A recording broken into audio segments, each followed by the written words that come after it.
Hello everyone. So अभी हमारा mains answer writing series continue कर रहे हैं। ठीक है।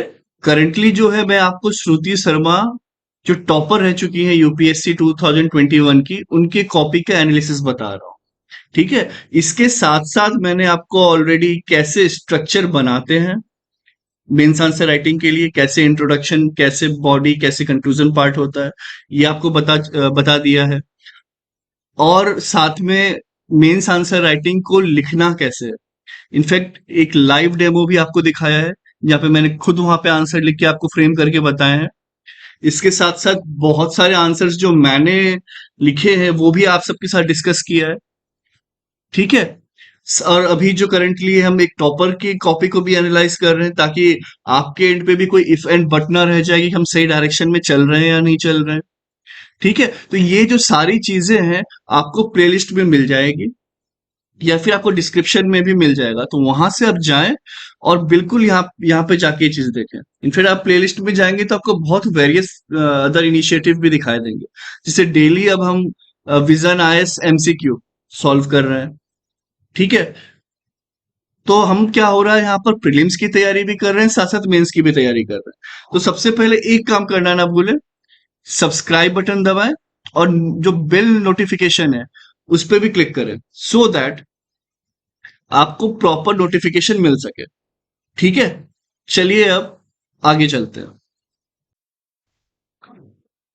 हमने 5 क्वेश्चन जो हैं ये डिस्कस कर लिए थे ऑलरेडी। ओके। कौन कौन से क्वेश्चन हम पहले इसके डिस्कस कर चुके हैं वो देख लेते हैं। हमने पानीपत से रिलेटेड जो क्वेश्चन है ये डिस्कस कर लिया है। आप यहाँ पे पॉज करके पढ़ सकते हैं, और ये प्लेलिस्ट में आपको बिल्कुल मिल जाए। ठीक है। इसके बाद नेहरू रिपोर्ट पे भी हमने काफी अच्छे से डिस्कशन किया है।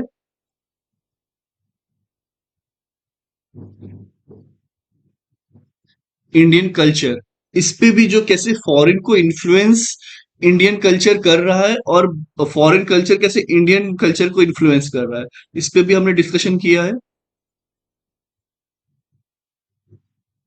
इसके बाद जो 21st सेंचुरी में जो फेनेटिज्म है, फंडामेंटलिज्म, उससे रिलेटेड जो है ये भी हम डिस्कस कर चुके हैं।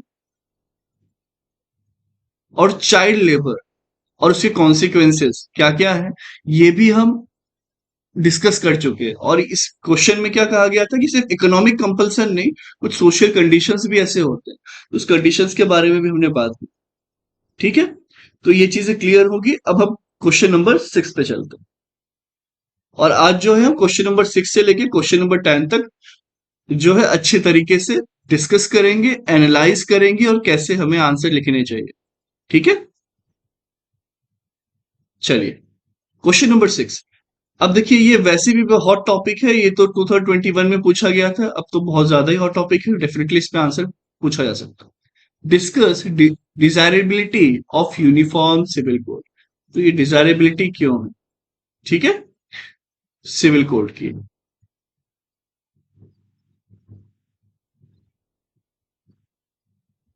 ओके।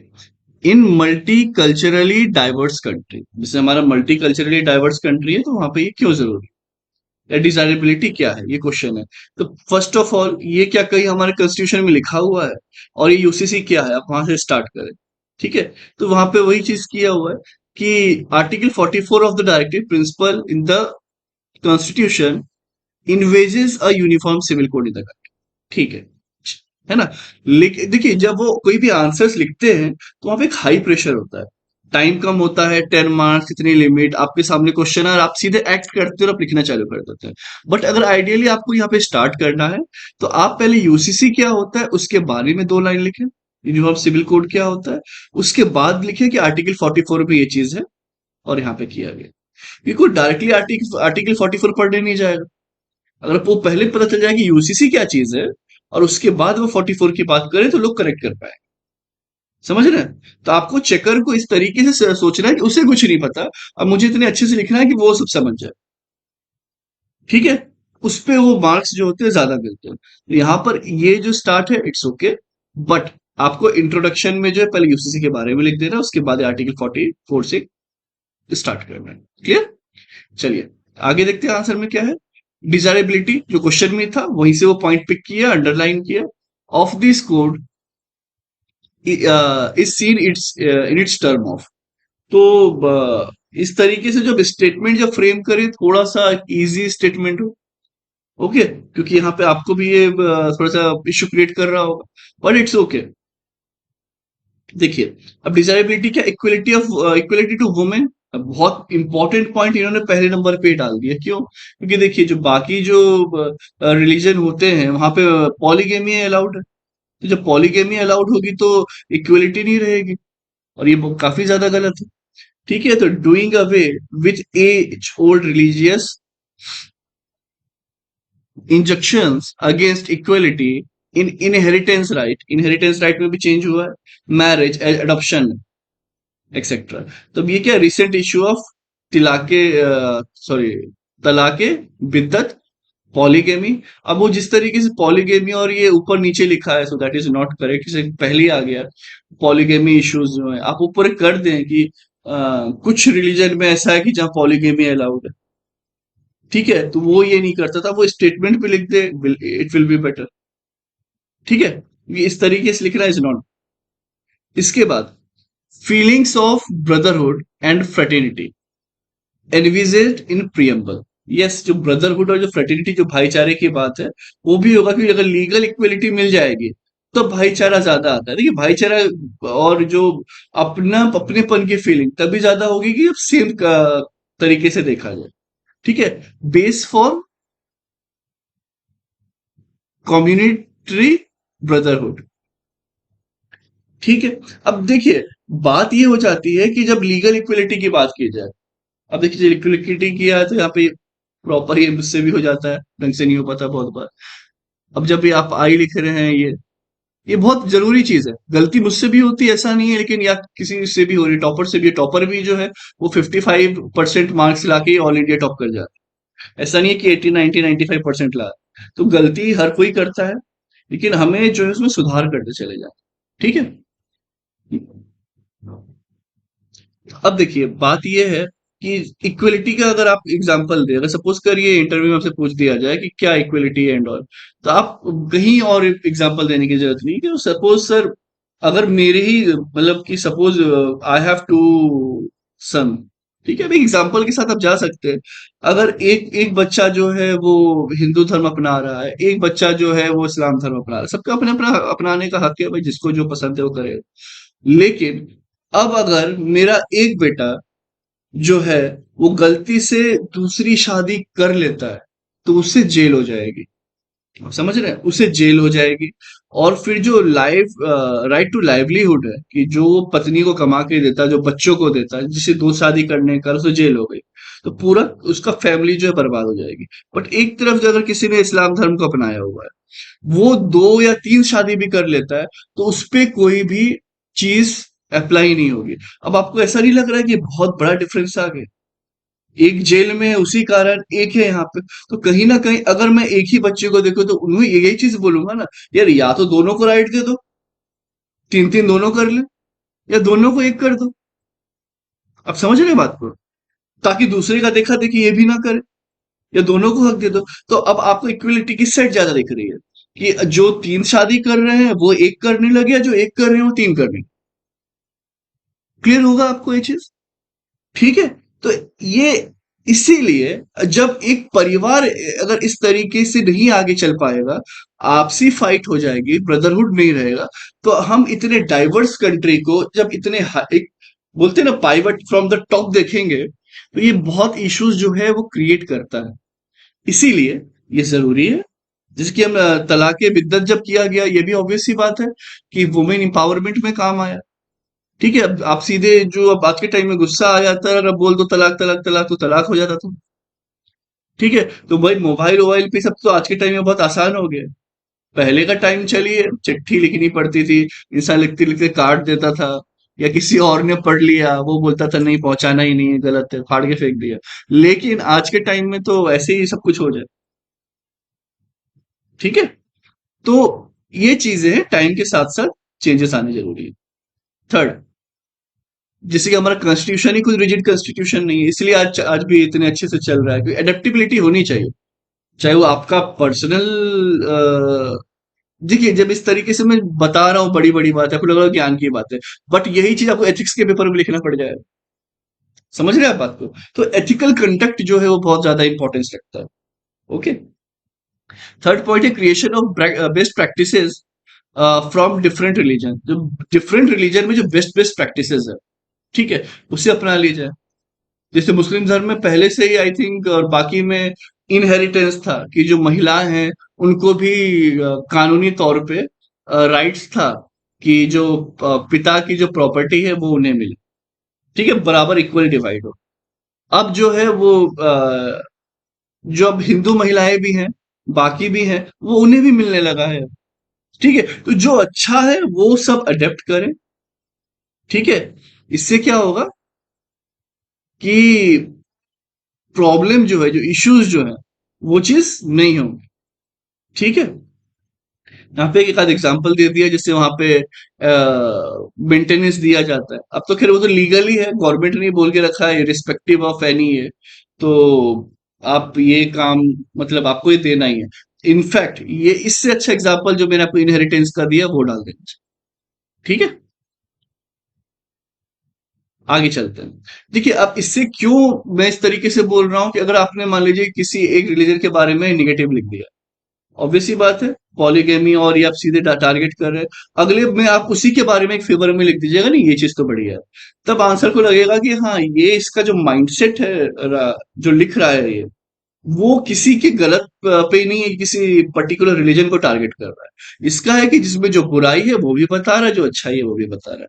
तो ये जो है काफी एक सेक्युलर वे में जो चीजें होती हैं, जो हमारा कॉन्स्टिट्यूशन का जो एक फाउंडेशन भी है, ठीक है ना, पिलर बोल सकते हैं एक सेक्युलर होना, तो वो उस हिसाब से ये जो है यूपीएससी जो एस्पिरेंट है, और कल होके जब ये आईएएस आईपीएस बनता है तो उसी हिसाब से वर्क करेगा, तो वो आपकी कॉपी में रिफ्लेक्ट होना चाहिए। ठीक है।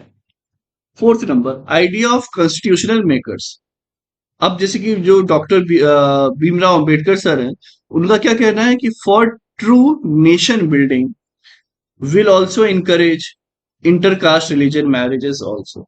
ठीक है, true nation building, true nation तभी बन पाएगा, अदरवाइज हम बाइफरकेटेड रह जाएंगे, या फिर अलग अलग बाइफरकेट दो दो टुकड़े में हो गया तो बहुत सारे अलग अलग टुकड़े हो जाते हैं, बहुत सारे कास्ट है, बहुत सारी चीजें हैं। ठीक है, अब जैसे आज एक नया वर्ड निकल के आया है अभी, पसमानंदा मुस्लिम्स। तो वो पसमानंदा क्या है, वो भी एक अलग ही एक चीज है। आप लिख सकते हैं कमेंट सेक्शन में उसके बारे में, ताकि आपका भी नॉलेज बढ़ेगा। However desirability can be questioned. ठीक है, तो कितने अच्छे से ये बहुत अच्छा पॉइंट लिखा कि पहले तो उस पर पूरा डिस्कस कर लिया, फिर भी बोला कि however desirability can B question, पूछा जा सकता है कि ऐसा क्या डिजायरेबल है। जैसे कम्युनल आउटरीच हो सकता है, feeling of traditional being targeted, कि अभी हम हमें करना है, मतलब हमें करना है भाई, ट्रिपल तलाक हमें देना है, आपको क्या दिक्कत है? ठीक है, आपको क्या दिक्कत है? और मतलब ये हमारा मन है, हम जो करें। अब अगर कोई और बाकी रिलीजन वाले बोले हम नहीं दे रहे हैं महिलाओं को, तो हमें नहीं देना है अपनी प्रॉपर्टी, आपको क्या दिक्कत है? आप क्यों इंटरफेयर कर रहे हो? ओके, तो ये चीज हो सकता है। इसके बाद, may encourage maintenance, I don't know क्या लिखा है ये, only one community religion practice में डोमिनेट। आप ये फील हो सकता है कि कोई एक ही रिलीजियस प्रैक्टिस जो डोमिनेट होने लगे, अगर ये आता है तो डर होता है। क्योंकि अब मान लीजिए कि अगर कोई एक धर्म है जिसमें बाकी सब as per the current constitution, equality, liberty, fraternity, brotherhood, all those things के हिसाब से उसमें ज्यादा चीजें हैं। ठीक है, तो उसके कस्टम्स वैसे ही रह जाएंगे, बाकी के कस्टम जो उस तरीके से नहीं रहेंगे, तो एक फीलिंग होगी कि कोई एक रिलीजन जो है वो डोमिनेट कर रहा है। ये हो सकता है, बट ऐसा कुछ है नहीं, ये बस मीडिया का फैलाया हुआ है।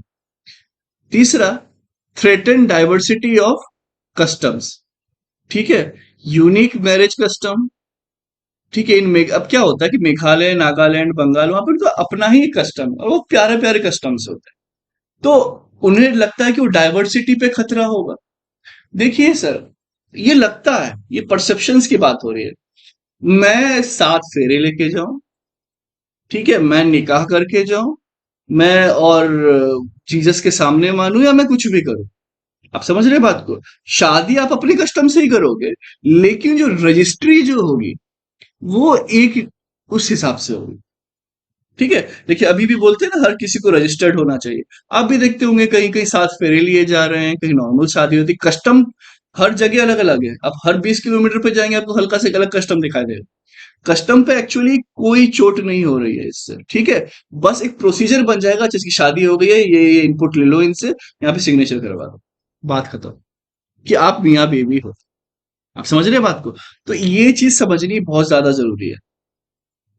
चौथा number, uniformity does not near equality, equality and safeguard में परसिस्ट along with डाइवर्सिटी। ठीक है, तो एक यूनिफॉर्मिटी जो है वो इक्वलिटी के साथ, मतलब में परसिस्ट, वो करनी चाहिए, ठीक है। यहाँ पे ये कहा जा रहा है। अब देखिए, जो मैं आपको पढ़ के बताता हूँ ना, मैं एकदम से आपके सामने क्वेश्चन पढ़ता हूँ। मैं ये नहीं कि पहले मतलब जब विजन है, टेस्ट सीरीज और बाकी में तो आपको पढ़ना पड़ता है, देखना पड़ता है आंसर्स क्या है, लेकिन यहाँ पे सामने, तभी वो एक्चुअली ट्रू एनालाइज होता है। ओके, तब आप वो सारे एंगल सोच सकते हैं, क्योंकि आपको 10 मिनट के अंदर आंसर लिखना है, 10 के 8 मिनट, 7 मिनट, आपको सोचने का ही उतना टाइम नहीं है। तो आपको सामने वो बस देखना है, हाँ ये चीज अच्छी है, ये चीज खराब है, और आपको बस प्रैक्टिस करते रहना। ठीक है। अब ट्रिपल तलाक लॉ, इनहेरिटेंस, अब ये जो है बार बार वही रिपीट हो रहा है, ना हो तो बेटर है। यूसीसी, देखिए यहाँ पे इस क्वेश्चन की सबसे बड़ी कमी है कि यूसीसी के बारे में बताया ही नहीं कि यूनिफॉर्म सिविल कोड है क्या, एंड में भी नहीं। दस is an ideal goal which must organically come from the people rather than enforced. ठीक है। अब सही बात है, जो बाकी चीजें जो हो रही हैं, जैसे कि इनहेरिटेंस लॉ है और बाकी जो लॉज हैं, उसमें जो चेंजेस हो रहे हैं, कहीं ना कहीं यूसीसी की तरफ ही ले जा रहे हैं। उससे कहा गया है कि ऑर्गेनिकली आए, ना कि इन्फोर्स्ड किया जाए। ओके, चलिए अगला क्वेश्चन देखते हैं। क्वेश्चन नंबर 7 क्या कह रहा है? Women with low level of education and from rural area are relatively more active in the labor market compared to women with middle or higher school education and from urban area। अब ऐसा क्यों होगा? सही बात है, लोग बोलते हैं एजुकेशन बढ़ेगा, एम्प्लॉयमेंट बढ़ेगी, बट यह उल्टा हो रहा है। हम सर रीजन क्या है? देखिए, जो फीमेल लेबर पार्टिसिपेशन रेट है, ठीक है, ये कितना है? ये डिक्रीज हुआ है 35 से 20% अकॉर्डिंग टू यूनाइटेड नेशन 1990 से 2011 के बीच में। ठीक है। तो अब ये जो है डिस्पैरिटी क्यों आई है रूरल रूरल एरियाज में, कि वहां पे क्या है, हायर प्रोपोर्शन है जो गांव साइड है। अब ये है आपका predominant of poverty is greater. हाँ, एक सबसे मेजर रीजन देखिए, ये पॉइंट बहुत अच्छा लिखा है कि गांव में कहीं ना कहीं गरीबी ज्यादा है। अब गरीबी ज्यादा है तो इनकम ऑब्वियसली पता है कि बस पैसा कम होगा। तो आप चाहोगे कि अगर एक इंसान 80 रुपए कमा रहा है दिन का, अगर साथ में कोई और महिला जाके 40 रुपए और कमा ले, दिन का 120 रुपए की कमाई हो जाएगी। समझ रहे हैं? तो वही जो है, greater demand for more income earning members. ठीक है। सेकेंड जो है, फेमिनाइजेशन ऑफ एग्रीकल्चर। ये एक वर्ड सही यहाँ पे यूज कर लिया। ये एग्रीकल्चर में जो है बहुत ज्यादा वुमेन जो एंगेज है। ठीक है, ये वो सारे स्टेजेस में, सोइंग में, एग्री एक्टिविटीज में, ये रीजन है। थर्ड, ग्रेटर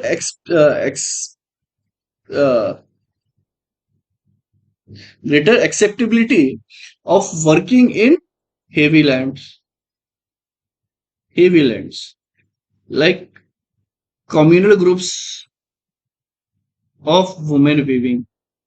देखिए ये पॉइंट ठीक नहीं लग रहा है यहाँ पे। ठीक है, हाँ, like many self help groups has been formed on the rural areas, in the rural areas, which increases वही कि आपका वुमेन पार्टिसिपेशन। ठीक है, ये पॉइंट होना चाहिए। फोर्थ जो है, less safety concerns, place of work closer to home, less safety concerns. ठीक है, कि घर के आसपास ही खेत है, वहीं पे आप काम कर रहे हो। ठीक है, और वहां पे अक्सर पीढ़ियां होती हैं, दादा परदादा सब रहते हैं, तो आप एक लोकल अपना ये होता है। बट शहर में आप तो आप देखते हैं आपके पड़ोसी आपको नहीं जानते। मनरेगा एम्प्लॉयमेंट, यस, ये भी बहुत इंपॉर्टेंट है कि रूरल एरियाज लार्ज वुमेन जो है वो मनरेगा में वर्क कर रही है, जो 100 डेज गारंटी देता है कि आपको काम मिलेगा। ठीक है।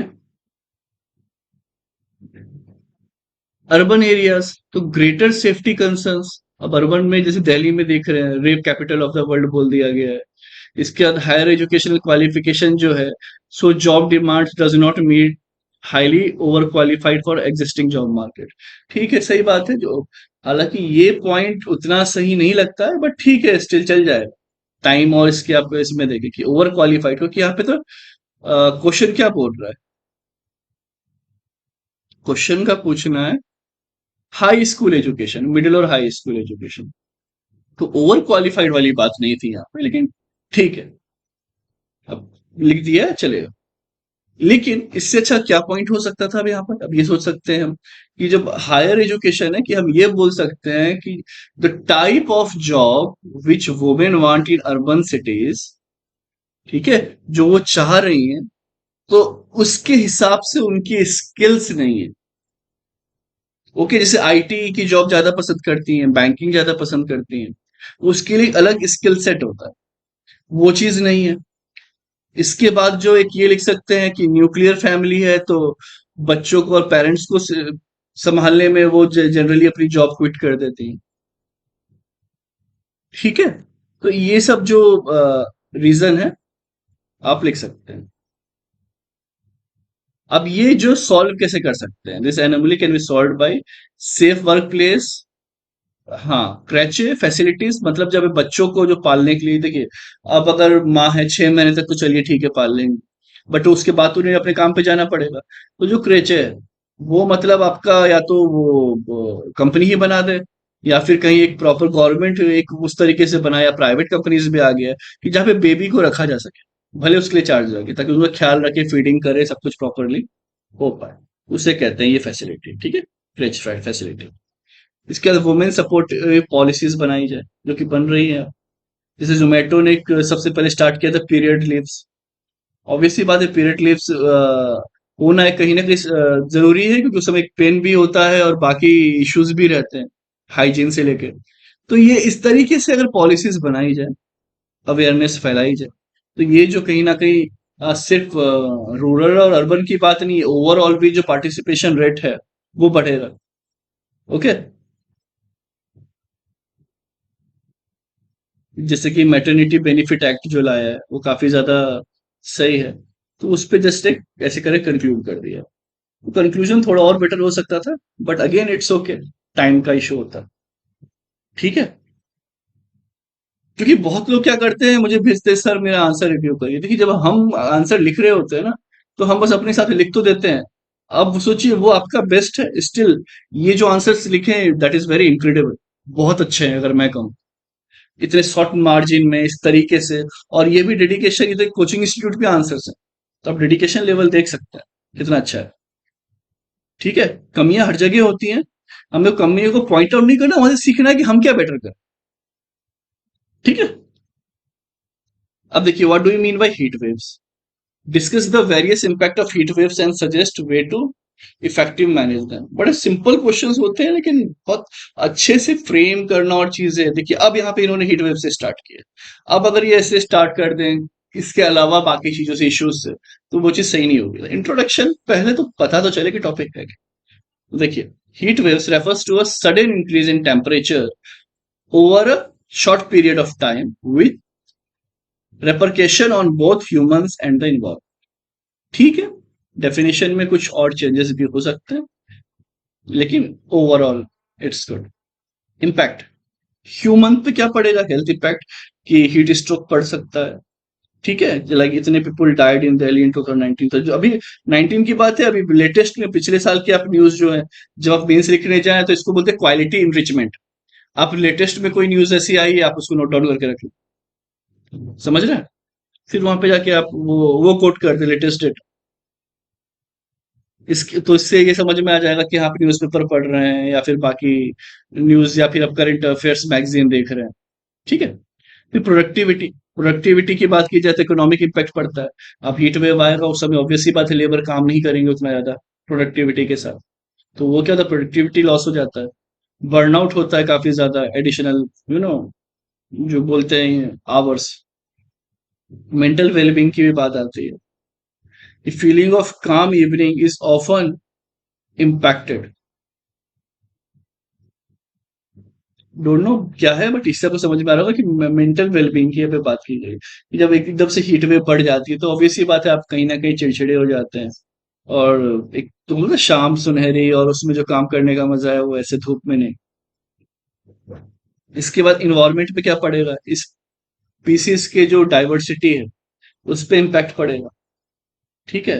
आपके एग्रीकल्चर पे इम्पैक्ट पड़ेगा, जो agriculture output production, flora diversity,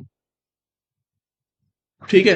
ये जो कि die out in extreme heat, अब ये कुछ एक पर्टिकुलर फ्लोरा का नाम लिया है फूल का, उस पे बोला डाई आउट इन, तो इतना पर्टिकुलर होने की जरूरत नहीं है लेकिन ठीक है एग्जाम्पल दे दिया है तो एज इजी दे दिया है तो चलेगा।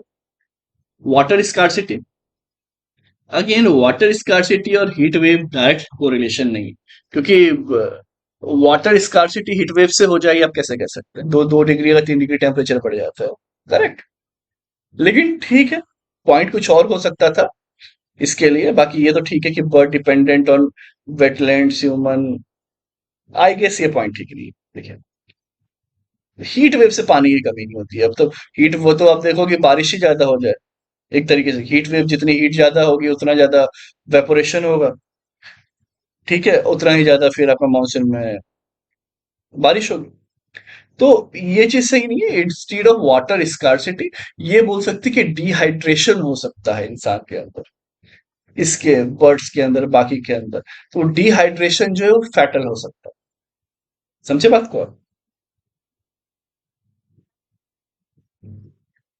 अब इनविजिज स्पीसीज इनकरेज, देखिए जब आपने खुद ही बोल दिया कि शॉर्ट पीरियड ऑफ टाइम के लिए, तो इनविजिज स्पीसीज तुरंत नहीं आते ना, तो इवॉल्व होते हैं, जैसे ग्लोबल वार्मिंग का इम्पैक्ट पड़ेगा इसका पड़ेगा, तो ये पॉइंट वहां पर रिलेवेंट नहीं होता, आप समझ रहे हैं?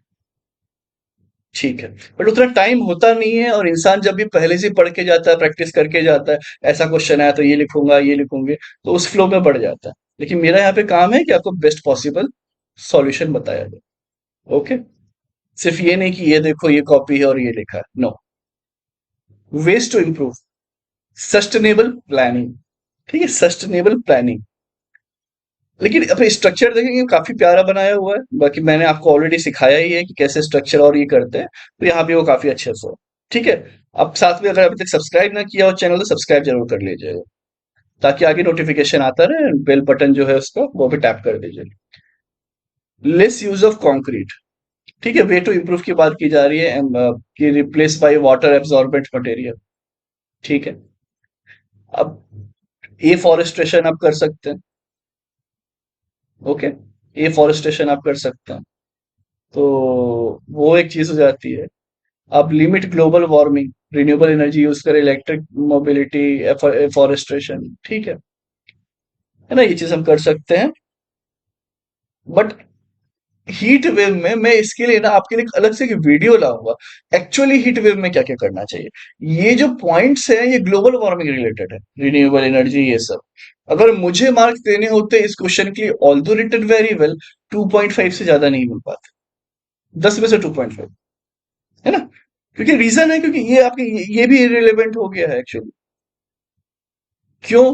क्योंकि जब आपने इसकी लिमिटेशन से बात करने से अच्छा है आप ये बात कर लेते, अगर हीट वेव आई है, अगर मान लीजिए मैं एक डिप्टी, देखिए वो उनका एक परसेप्शन ये भी होता है कि आप एक डिप्टी कलेक्टर या एक आईपीएस या उस नजरिए से उस इश्यू को देख रहे हैं।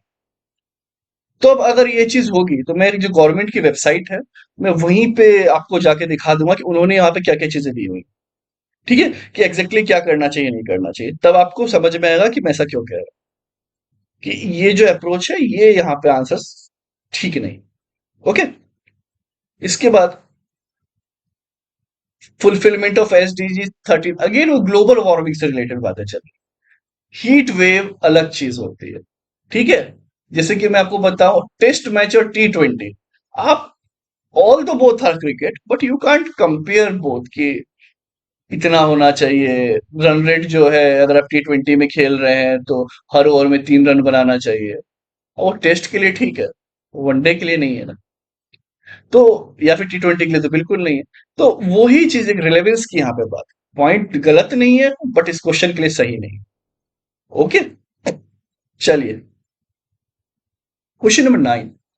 How are submarine canyons different from ocean trenches? Okay. Also explain the process of formation of submarine canyons. ठीक है। देखिए, पहले यहाँ पे इन्होंने बता दिया है कि marine topology is a variety of landform, two of them being canyons and trenches. ये इंट्रोडक्शन ठीक है, बढ़िया है कि टोपोलॉजी में ऐसा होता है, कैनियन और ट्रेंचेस होता है। आप अगर इसके नीचे से एक्सप्लेन कर दिया कैनियन एंड ट्रेंचेस तो फिर ये बहुत अच्छी बात है। ठीक है, इन्होंने क्या कि सबमरीन कैनियंस किया definition, these are steps like structure in the bottom of the sea with varying level and layers. Ocean trench, these are deep valley or cracked in the ocean floor. Cracks in the ocean floor, ocean trenches. Yes, ocean trenches आपने पढ़ा होगा, उसमें जो cracks है और उसके ऊपर से जब मैग्मा और लावा जो ऊपर आता है उस तरीके से बनाता है तो ट्रेंचेस बन जाता है।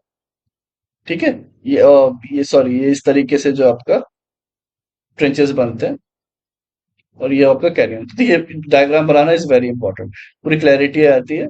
सामने वाला फिर उतना ज्यादा परेशान भी नहीं होगा कि आपने लिखा क्या क्या नहीं लिखा है। इस तरीके से ट्रेंचेस बना दो। ठीक है, कैनियन आपने बना दिया। अब process of formation largely D okay, और ये जो है टेक्टोनिक एक्टिविटी के कारण होता है। Fine. Spread across the ocean all over the world, और ये लार्ज नंबर ऑफ ट्रेंचेस कहाँ पे, पैसिफिक ओशियन में। Supports greater living creatures is less living creatures. Okay, due to great depth. अब जितने डेप्थ पे आप जाओगे ऑब्वियस सी बात है, वो सन तो वहां पहुंच ही नहीं पाता, उसका जो रेज है, जो एनर्जी है, और नीचे काफी डार्क रहता है, तो प्लांट्स वगैरह तो वैसे भी फोटोसिंथेसिस पे जीते हैं। तो बहुत सारे जो जो एडेप्ट कर गए हैं, few, very few inside the sea, उनकी बात अलग है। तो इसलिए वहां पे डाइवर्सिटी कम होती है, सपोर्ट कम होता है लाइफ के लिए। ठीक है, और एग्जाम्पल से दिया हडसन कैनियन, ये क्या है आपका, मैरियाना ट्रेंच। ओके, तो इस तरीके से दिया है। बट यहाँ पे आई बिलीव ये इस तरीके से करने से अच्छा आप पहले ये इसके बारे में बता देते, उसके बाद आप इसको एक्सप्लेन कर देते तो भी चल जाता। ठीक है, फॉर्मेशन ऑफ सबमरीन कैनियन। अब ये क्या है, it forms over a period of time due to down cutting by the ocean floor. ठीक है, down cutting by the ocean floor and variations in its depth over a period of time. ठीक है, leading to various layers और mixture of erosional, तो इसी के बारे में बताया हुआ है, दैट इज ओके। इसके बाद both landforms help us together in creating a picture of the ocean paleo surface and give scientific insights into the process of earth's formation and minerals deposits। तो ओके, तो ये काफी balanced आप conclusion बोल सकते हैं, ये अच्छा है। यहाँ पे लिखा है शॉर्ट नोटिस में। अब क्वेश्चन नंबर 10, क्या कह रहा है question number 10, electric vehicle important हमेशा रहेगा। Is gaining popularity, availability of lithium. Yes, ये बहुत बहुत क्रिटिकल चीज है। हम इंपोर्ट डिपेंडेंट है बहुत ज्यादा। रिमेन्स अ बॉटलनेक। ठीक है, अब बात यही हो गई कि मैं बोलूं कि मैं आपको पूरी जिंदगी शरबत पिलाना चाहता हूँ, समझ रहे हैं? मैं आपको पूरी जिंदगी जो है शरबत पिलाना चाहता हूँ। मैं, मेरे पास बस पानी है, बाकी चीजें हैं, और चीनी मैं कहीं से इंपोर्ट कर रहा हूँ। अब एक बात बताइए, अगर मैं चीनी कहीं से इंपोर्ट कर रहा हूँ, कब तक शरबत पिला पाऊंगा? सामने वाले ने बोला कि भाई अभी, हाँ, वो उनके देश में भी मुहिम चल गई कि मुझे भी शरबत पिलाना है। ठीक है, तो वो आपका वो चीनी का जो एक्सपोर्ट है वो महंगा हो जाएगा। शरबत तो मैंने जस्ट एक एग्जांपल दिया है।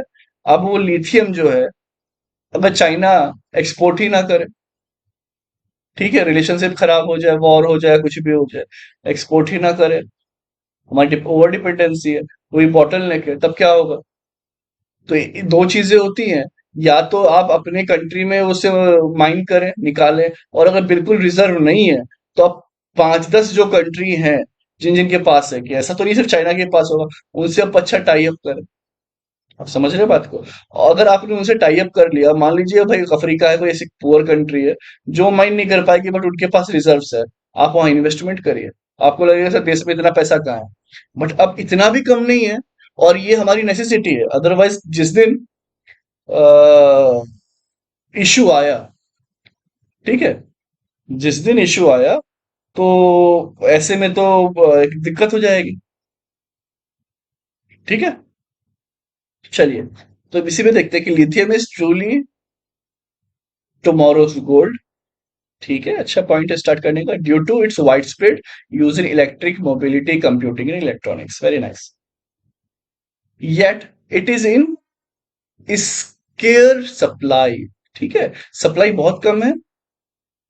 Current production being dominated by few countries. China, China around 80 to 90% कर देता है। 90% ऑफ इंडियाज इम्पोर्ट है, जो मैं आपको ऊपर बता रहा था।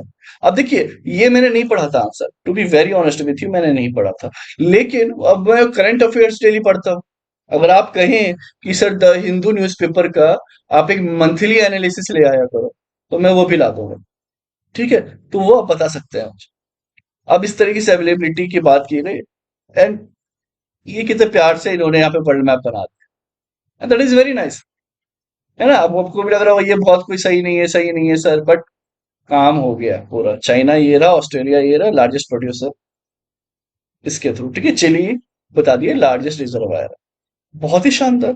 आई थिंक ये बनाया होगा उन्होंने 30 सेकेंड्स में, और ये पूरा करते करते उन्होंने 1 मिनट लिया होगा, बट इसके लिए तो एडिशनल जो है आप 1.5 मार्क्स ले जाओ। ठीक है, फिर Chile, Argentina and Paraguay triangle जो है holds the highest reserve with the world. ठीक है, तो ये नॉलेज भी होनी चाहिए। चिली, अर्जेंटीना एंड पराग्वे, ये आपका यहाँ पे कहीं पर है।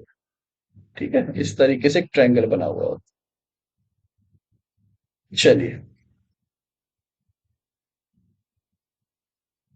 अब इंडिया का बोले exploration are in initial stage. हमारा initial reserves found in north east India, Meghalaya and all parts of Rajasthan. Yet extraction is still not financially viable. अभी फाइनेंशियली वायबल नहीं हो पा रहा है एक्सट्रैक्शन। ठीक है, काफी ज्यादा, बहुत ज्यादा मेहनत, महंगा पड़ जा रहा है, और मतलब इसलिए इंपोर्ट कर रहे हैं। तो यहाँ पे कोई गवर्नमेंट का ना, अब समझ में आता होगा क्यों हर कंट्री गवर्नमेंट बनाती है। प्राइवेट कंपनी तो करेगी नहीं यार, बहुत लॉस मेकिंग है। तो अब जो इतने टैक्स पेयर से जितना जो करोड़ों अरबों जो पैसे आते हैं, तो वो गवर्नमेंट खर्च करती है कि हाँ हेल्थ केयर में करना है, यहाँ करना है, रिसर्च में करना है। तो अब उन्हें लगेगा कि यार बहुत ही डायर नीड है, तो गवर्नमेंट के पास तो इतना पैसा होता है कि हाँ वो कर लेते हैं। फाइनेंशियली वायबल ना हो, बट एक बार जब एक्सट्रैक्शन होना चालू हो, धीरे धीरे कुछ सालों बाद वो फाइनेंशियली वायबल हो जाता है। जैसे सोलर सेल की बात की जाए, ठीक है, सोलर एनर्जी जो थी पहले, मान लीजिए 12 रुपीज यूनिट पड़ रहा था, 15 रुपीज यूनिट पड़ रहा था, तो वायबल नहीं था। कोई भी प्राइवेट वाले नहीं ले रहे थे, क्यों? क्योंकि बाकी जो नॉर्मल इलेक्ट्रिसिटी है उस समय आपको सपोज करिए 6 रुपये यूनिट मिल रहे थे। बट आज के टाइम में आप देखिएगा तो कहीं ना कहीं सोलर ही सस्ता पड़ जाता है। सोलर 7 रुपीज पड़ रहा होगा, और बाकी जो है आपको 8 रुपीज के आसपास पड़ रहा है। अब ये हो गया करंट सिचुएशन।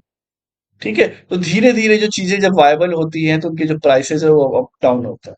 तो गवर्नमेंट का काम होता है कि सही टाइम पे सही इंटरवेंशन करे, कि कहाँ क्या जरूरत है, उस टाइम से अपना फंड को एलोकेट करे। क्लियर? तो अब चैलेंजेस क्या है इलेक्ट्रिक मोबिलिटी में? Launch, like lack of new material. Lithium जो है एक्सट्रीमली एक्सपेंसिव है, लार्जली इंपोर्टेड है। अब इससे कारण क्या होता है कि जो हमारे जो गाड़ी का कॉस्ट है, ठीक है, वो भी अप हो जाता है।